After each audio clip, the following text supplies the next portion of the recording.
Hey there MMO fans, Black here from CasaBLACK Gaming, bringing a different video than I normally do, which is a look-see at Guild Wars 2, especially as someone who played a lot of ESO, and so I thought I would share my thoughts for that very narrow band of players who might be playing ESO and have thought about but never played Guild Wars 2, which I know I'm limiting this video's reach on that very niche topic, but this can also provide players of other MMOs to take another look at Guild Wars 2 if you see something this game is doing right that maybe your old game is not.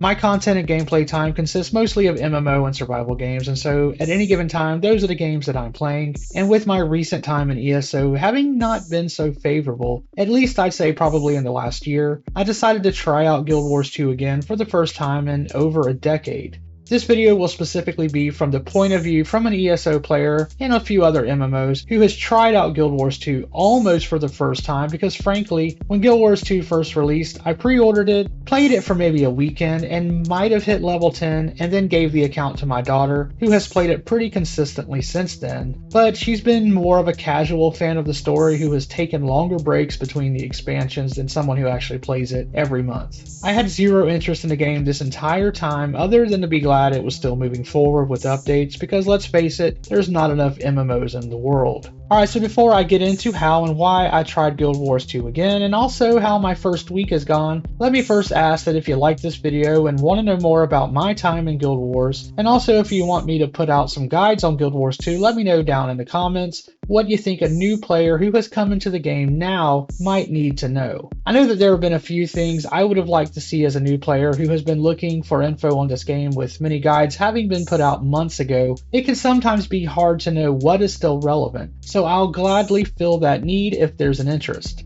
Subscribe if that sort of thing does interest you, or if you enjoy my ESO or survival game guides, go ahead and check out my channel for those as well. I'm also a solo content creator who doesn't play a bunch of different games, so my guides are just on what I do enjoy playing and not just jumping from game to game like a digital locust. Alright, and so with this introduction into me, my channel, and why I'm here out of the way, let's go ahead and dive into Guild Wars 2, a new player review.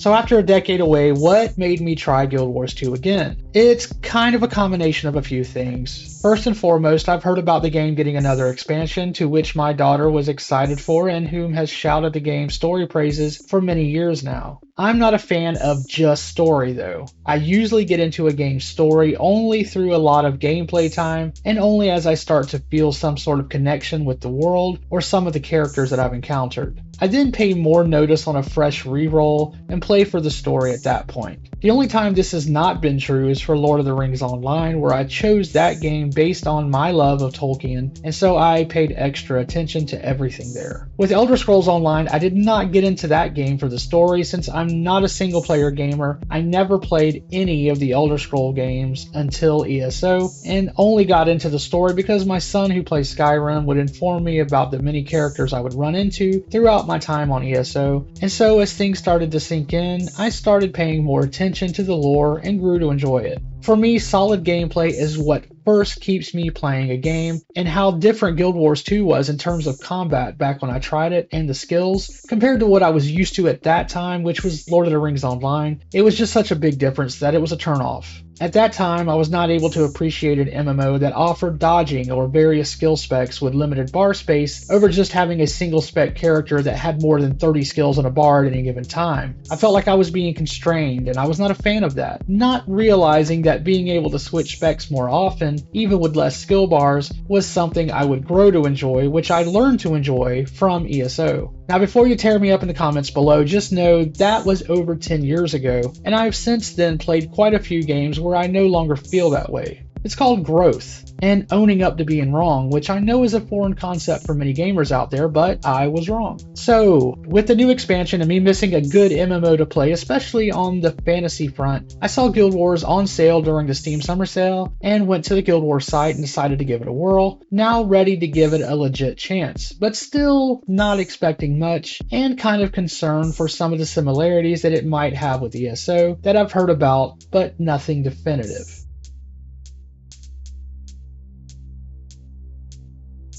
So before I get into my time in Guild Wars 2 again, let me also say that I became disenchanted with ESO for a few reasons, but ultimately it's just been their store and the sale of gambling loot boxes and how they prioritize gaining special and cool looking cosmetics through those crates instead of through in-game rewards. Now why do I play MMOs? It's mainly for how rewarding it can feel to obtain some hard-fought or hard-grinded achievement and to have some splashy reward for all to see. I mean, if I'm being honest here, that's it. I enjoy chasing carrots and then proudly displaying said carrot in the form of a title, a cosmetic piece, a mount, or cool emote, or some crazy flippin' toy display. I've done dailies and MMOs until my eyes bleed into where I had to be dragged across the finish line only to resent that reward sometimes and never even use it, but I still would rather do that than to pay money for it because I buy many things and they just don't usually feel as gratifying as something that's earned.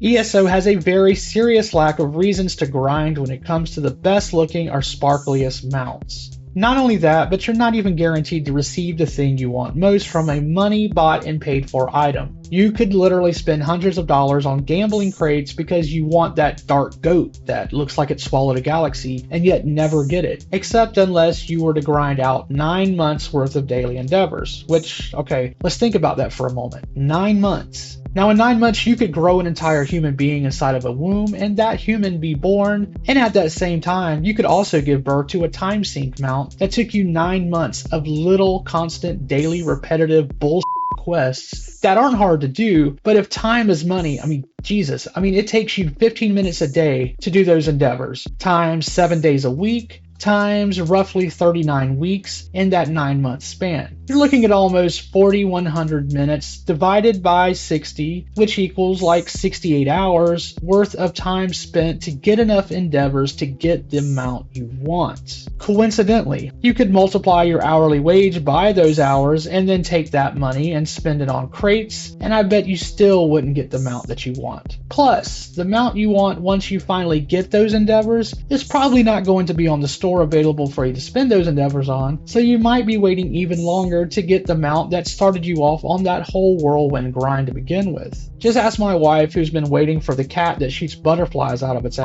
which has not been back in the store since she had enough endeavors, which I think was over a year ago now. We might have missed it coming back into the store, but I really don't think we did. Anyway, all of this is to say that ESO's predatory store is just not for us. Now, people will gladly chime in saying that those things are optional and you never have to spend money on the game except for DLCs, and to those players I say yeah, but I want to spend money on the game and would have gladly been playing and paying more had I been able to choose what I want to buy instead of paying for a chance at what I want to buy. There really is no defense to support the gambling nature of crown crates, so please just save yourself the effort. My mind's pretty made up on this. Plus, there really is no argument to counter that ESO does not give players anywhere near as many achievement rewards that are as nice as what those crates offer up. They just don't. If it was even half of what the crowns offered, I would feel better about it, but their greed and direction is on display for all to see. Yes, ESO also has become stale with their quarterly updates, and while I'm impressed that they have kept a routine in place, which I cannot think of a single other MMO that has done this, it's also come at the cost of innovative new features and some very well retread storylines and plot points. I was very happy to see the game get a new class recently. It's not the class that I would have liked to seen, but it's still something, and maybe it will get them to add more. My guess is a new race might come next, but that's not what this video is about. So after 10 minutes almost, what is this video about? And is it going to get to Guild Wars 2 already? Well, how about now? Let's go ahead and end the rant. Alright, so I finally am over ESO and why I left it behind and was ready to dive into Guild Wars 2. First up, let me say that the pricing I paid for Guild Wars 2 with 3 expansions was around $32 US. I mean, honestly, the list price of $50 was not too much to ask, and that whole decade of content theme is definitely a solid tagline. I had no problem paying for the game, which I did buy on their website and not Steam. I mean, nothing against Steam, I have plenty of games there, but when given the choice on an MMO between Steam and the game's own site, I always go with the game's actual site. I've seen other MMOs I've played where Steam users had issues that I didn't have, so that's my reasoning there. Anyway, got the game, downloaded it without issue, and was at the character creation screen, which I was very happy with. Some games are kind of lacking on customization, and so it was nice to see all of the other options. Now, for those who might not be aware, there are more character customizations that you can purchase in the Guild Wars 2 gem store, so there are even more options later, which is cool if that's your thing. It is an early indication that the store is a very upfront part of the game's business model, but for a game that has no subscription, this is pretty much to be expected nowadays. But is the store any different than ESO? Well, we'll see. So with my character created, I set out to figure out the ins and outs of Guild Wars 2. Now immediately I was struck by the good looks of the Norn zone, and of course I did what I always do at first. I checked out the map to see my surroundings. There were plenty of icons that were foreign to me, but I did remember the exploratory points of interest, and also vaguely remembered not enjoying doing some jumping puzzles. But then again, that was a long time ago, and I've since played games where the movement is not so static as it once was for me. But in the back of my mind, I was thinking about my wife, who would also be joining me in Guild Wars 2, and how much she was not a fan of jumping puzzles. So let me summarize what I like about my playtime on the first few hours. I like the amount of quests. The fact that you have your main story, or I'm assuming expansion stories later on, as the main quest shown at all times is nice. But then just having a single heart area mission when you move to a new area, and then being on that mission by proximity and having it whether you accept it or not is very cool. I've been used to MMOs where you go to a new area and you're inundated by 5 or as much as 10 quests, filling your quest tracker completely up before you know it. Also with ESO, their amount of quests that can be in any given area can really be confusing for new players. I do like that ESO quest givers can come running up to you, but that does get old when you decline, and yet every time you arrive there, they come up to you again and again. We get it, Stuga. The orcs need help. Anyway, so you might think that if there is only one sort of quest giver in an area, that leveling might be a concern in Guild Wars 2, but it really isn't. Between the exploratory XP for arriving at a new area, or the sightseeing points of interest, and then the random area events that spawn, XP is just not an issue at all, and you find yourself out leveling your story, but even that's not an issue because the game drops your character's level to the area, so you still feel that tug of difficulty. Maybe not so much for players who have a lot more skills, but I was surprised to be at level 20 going back to my level 10 story, and then some of those parts almost kicking my butt. The level process is sort of at the back of my mind instead of how it can be with many other games, except for one crucial thing, which is a criticism on my part.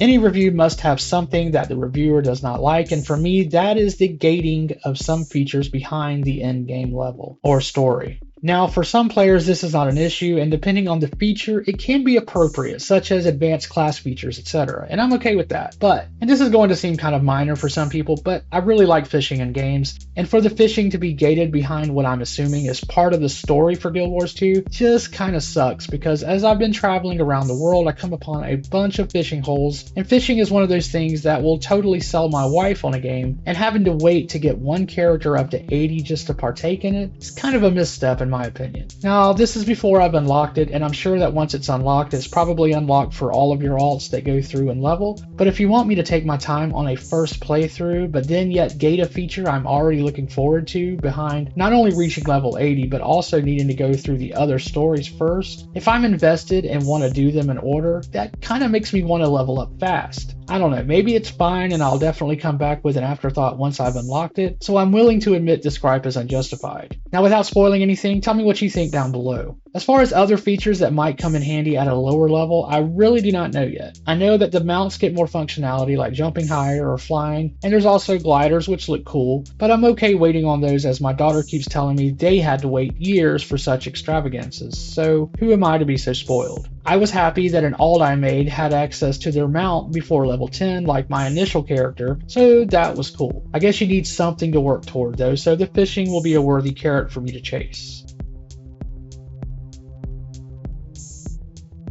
Alright, so my first few hours in Guild Wars 2 definitely re-energized my love for MMOs, which recently has been waning, and even though I've tried to fill my gaming time outside of Star Citizen with survival games, those just don't quite give me that same sense of accomplishment of learning a new class or doing group dungeons or open world PvP with other players. MMOs literally cause time to just melt away, and my first weekend playing this game caused me to regret Monday coming because it just came so damn fast. The weekend was over before I knew it, and I was only just starting to grasp what the game meant and how to play. Now, what I liked was the overall world and how quests can just pop up in a moment's notice and be engaging. Guild Wars 2 does questing so good. You truly get that adventurer feel when, let's say, you're running on a road and suddenly the passageway collapses with stony rubble, and you need to clear out that rubble along with the troll-like creatures who obviously set this in motion. I know for older players who have played Guild Wars 2 for the last decade or so, they will yawn at this comparison, but for someone who has played very static MMOs where you get a quest, follow that quest marker to an area, kill 10 boar, maybe kill an elite in the area that showed up by accident, or perhaps another static event suddenly pops up where you and others must band together to wipe out a portal opening or stop one from forming or whatever, which will happen every 15 minutes or so like clockwork. It just doesn't feel as active or living as the events I've come across in Guild Wars 2, and there's just so many events that just pop up everywhere. Now don't get me wrong, I'm sure many of these events also happen on a timer and can even be anticipated, but it's how they generate or how they fit into the world where it really feels good. Another example is a quest type I absolutely hate doing, which many, if not all MMOs have, that being the escort quest. WoW Classic and Lord of the Rings Online both had dreadful ones where you could not wait for them to end, and they had that terrible pathing where an NPC would sometimes go back to a predetermined spot after each little skirmish before continuing on, therefore automatically taking you out of the moment or heading off without you before the fight was over.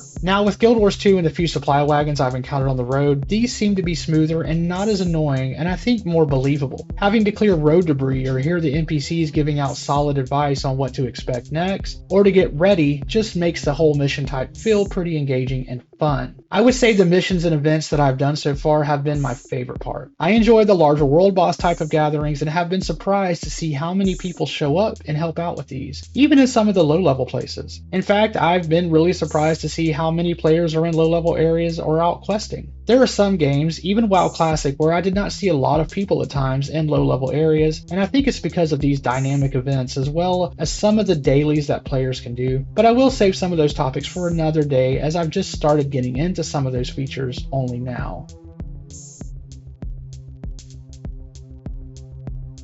So before I end this video, on my first few hours in Guild Wars 2, I wanted to acknowledge the gem store. So I will say that it gives me mixed vibes. On the one hand, I appreciate that you can buy what you want so long as it's available at that moment. I'm not a fan of limited availability and how that can cause FOMO, urging people to buy certain things at certain times. It creates this false sense of gotta have it while it's here, so buy now. Also, for new players like me who might not like the current store offerings for a mount or maybe an outfit or a specific tool, I must be made to wait and keep checking in on the store, which is where the marketing fools think that creates foot traffic that might not otherwise be there. Listen, if I'm playing a game, I'm checking the store pretty much daily. If you want me to come back to your store daily, then have sales daily or weekly, which this game does, but limited availability, it's just lame, unless it's for seasonal items, of course. Now, I really do like the items that they put up for sale. From what I can tell, it's not your typical pay to win, unless you consider being able to earn more gold through getting crafting tool bonuses pay to win, because you can purchase gems with gold, so you have something to grind for, if that's your thing, meaning you never have to spend money outside of the expansions, and it looks like you can even buy expansions with the gems, but I have no idea how that grind works, nor do I care to try. I'm okay supporting a game I play with shop purchases for cosmetics or additional bag space, or frilly mounts, or even housing items. Of course, I would rather earn those things in game versus paying a price for them. I've made that clear, but I'm also a realist who knows that if you want your game to continue making updates that matter, they need funds, and whales are the way they generate ongoing monthly income. It's just the nature of the beast at this point. Yeah, I like this store better than ESO's, and it's not enough to keep me from playing, and I do look forward to trying to earn gold to buy gems because I see that as a challenge.